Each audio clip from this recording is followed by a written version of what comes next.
British MP tulip Siddiqui ও সাবেক প্রধানমন্ত্রী শেখ হাসিনা, তার বোন শেখ রেহেনা সহ অন্যান্য আসামির বিরুদ্ধে প্লট বরাদ্দ দুর্নীতির মামলার রায় আগামী 1 ডিসেম্বর দেওয়া হবে।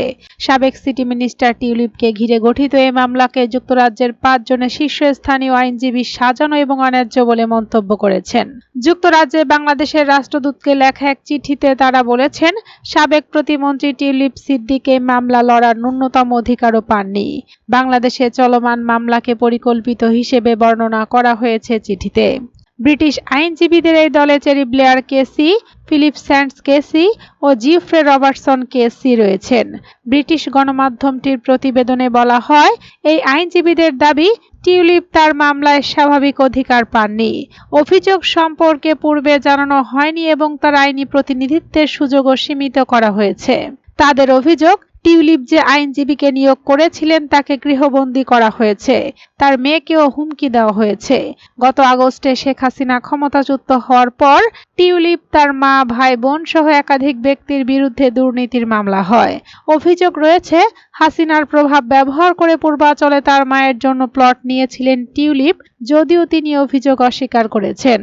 টিউলিপ যুক্তরাজ্যের নাগরিক ও নির্বাচিত এমপি হয় আইনজীবীরা বলেন, শক্ত প্রমাণ উপস্থাপন ছাড়া তাকে বাংলাদেশের হাতে প্রত্যর্পণ করা নৈতিকভাবে প্রশ্নবিদ্ধ।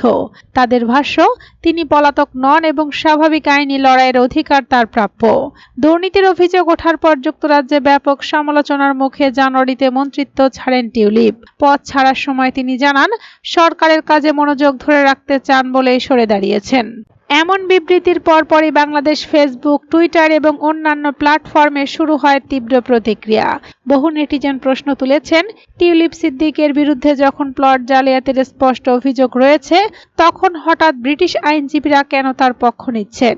আন্তর্জাতিক বিশ্লেষক খলিলুর রহমান মন্তব্য করেন, বাংলাদেশ থেকে পাচারকৃত অর্থই কি বিদেশে লবিংয়ের জ্বালানিতে ব্যয় করছে? স্বৈরাচারের বংশধররা বিদেশের মাটিতে বসে দেশ বিরোধী কার্যক্রম চালিয়ে যাচ্ছে।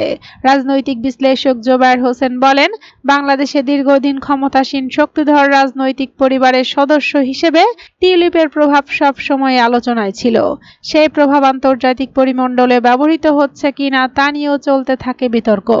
গার্ডিয়ানের প্রতিবেদনকে উদ্দেশ্য প্রণোদিত বলেও মন্তব্য করেন, বাংলাদেশে বিচার প্রক্রিয়াকে প্রশ্নবিদ্ধ করার জন্যই এ ধরনের বিবৃতি।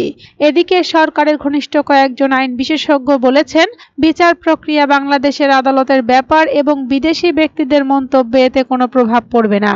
তাদের ভাষায়, যদি টিউলিপ নির্দোষ হন, আদালতই তা প্রমাণ করবে, আর দোষী হলে আইন অনুযায়ী শাস্তি পাবে, তার পরিচয় যাই হোক।